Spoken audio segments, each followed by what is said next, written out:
Saya hanya meminta kepada Majelis Hakim yang mulia, tolong perhatikan naluri hati yang paling terdalam terkait keberadaan saudara Selvi ini, karena menurut kami saudara Selvi ini walaupun dia menandatangani surat, tapi dia tidak sedikit pun merasakan aliran dana.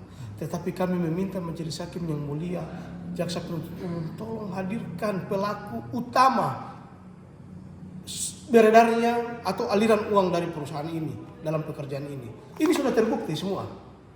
Ini kan kami akan sampaikan di dalam persidangan nanti selanjutnya. Kami akan legalisir untuk dijadikan sebuah bukti yang dimasukkan dalam persidangan. Ini jelas aliran dana. Tidak ada aliran dana yang masuk ke rekening pribadi Selvi sampai detik ini. Ya, kami menduga kuat saudara Selvi ini hanya dikorbankan, kemudian dia menandatangani segala dokumen ini karena takut dia dipecat, karena dia sebagai karyawan dari inisial HT. Dokumen pencairan, dokumen kontrak.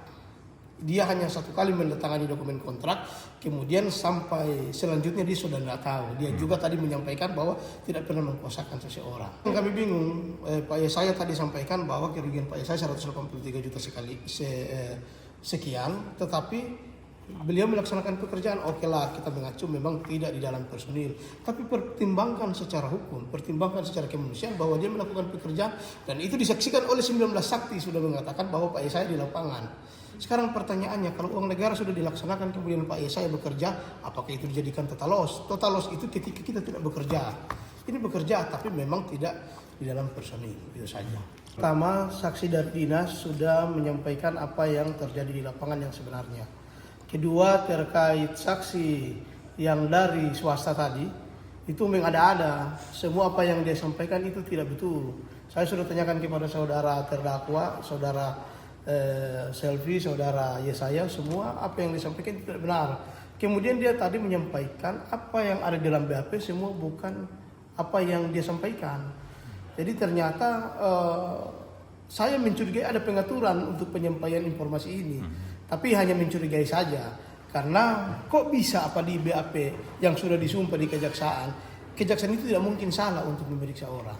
Tapi disampaikan di dalam persidangan beda dari BAP, beda dari apa yang ditanyakan oleh hakim. Gitu. Fakta persidangan tadi hadirnya dua saksi dari dinas, satu dari dinas, satu dari swasta tadi, itu sudah memunculkan seperti apa yang saya sampaikan pada awal. Sudah mengatakan siapa pemilik proyeknya, dan sudah menyampaikan tidak pernah berjumpa dengan saudara Selvi di lapangan. Jadi memang saudara Selvi ini kami menduga cuma mengada-ada namanya di dalam dalam struktur direktur dalam kontrak. Mereka berdua saja tadi mengakui bahwa pemilik perusahaan adalah inisial HT, yang mengatur keuangannya adalah RKRK. Dalam hal ini istri dari saudara HT gitu. Kemudian fakta persidangan yang selanjutnya tadi memang sampai pada akhir pekerjaan saudara Selvi ini tidak mengetahui persis tentang adanya pekerjaan ini. Hanya dipaksakan dari tahap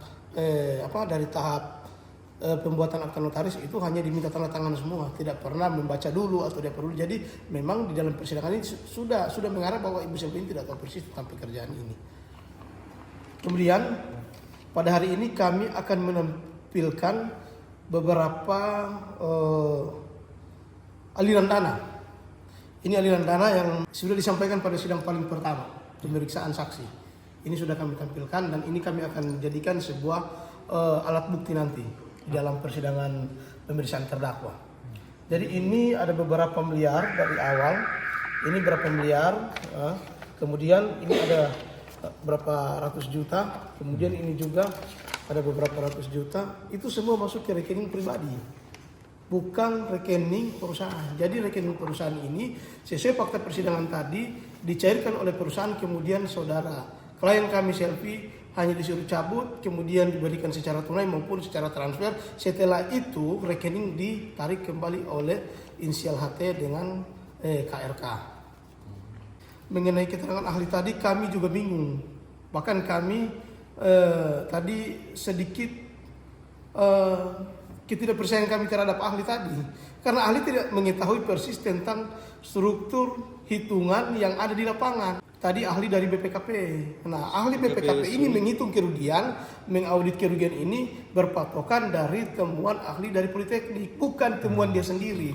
Makanya kami bingung, makanya kami tadi mencurigai ada apa ahli datang di sini ini. Saya tanya tadi tidak mengetahui persis tentang struktur pekerjaan, volume pekerjaan saja dia tidak tahu. Dia hanya menyimpulkan semua dokumen, kemudian dia mengambil sampel dari ahli Politeknik, kemudian dia hitung kerugiannya. Bukan dia sendiri yang mengukur bahu jalan, mengukur apa, dia tidak tahu hal itu. Tadi dia sampaikan juga begitu. Makanya kami bingung, ada apa dia datang kemari fungsinya begitu. Hari ini sidang itu ada pemeriksaan saksi 2 orang ya, terus 1 ahli dari BPKP. Untuk saksi tersebut, saksi sendiri itu 1 orang dari pihak dinas ya, PUTR Kabupaten Talaut, terus kemudian yang 1 lagi dari pihak penyedia, ahli dari BPKP untuk dalam rangka perhitungan kerugian negara.